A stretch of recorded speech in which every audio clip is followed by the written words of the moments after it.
Okay, sharing a love of literacy behind bars. This is the proposal now behind the events this week at 2 Minnesota prisons. And eventually they hope to bring a mini library to every cell block across America. Fox 9's Rob Olson joins us live in Shakopee, where the program tours stop today. Rob?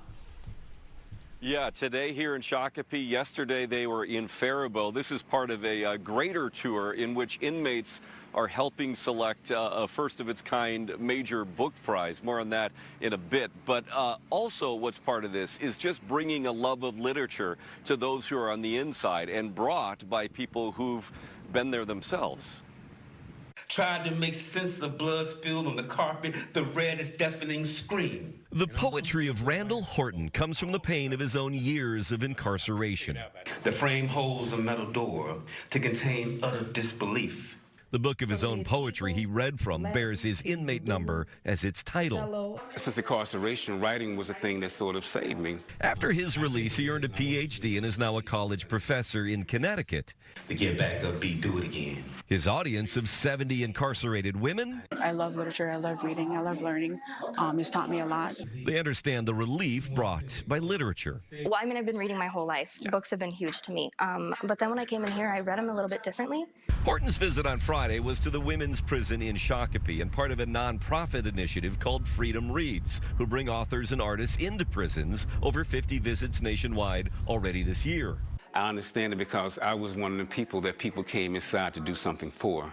And I remember the impact that it had on me.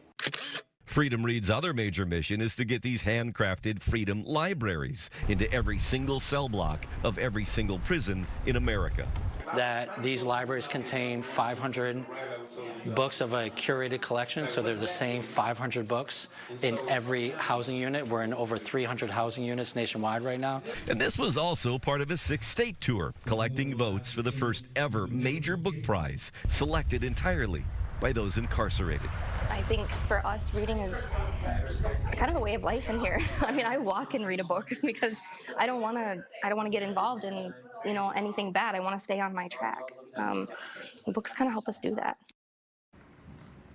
Yeah, so as far as that literary prize, well, they began collecting votes in April. They'll announce the prize sometime in June, it is expected. As far as the Freedom Libraries, well, they're continually trying to add more. And today they took measurements here of the block so that they could custom build some for the future to come here.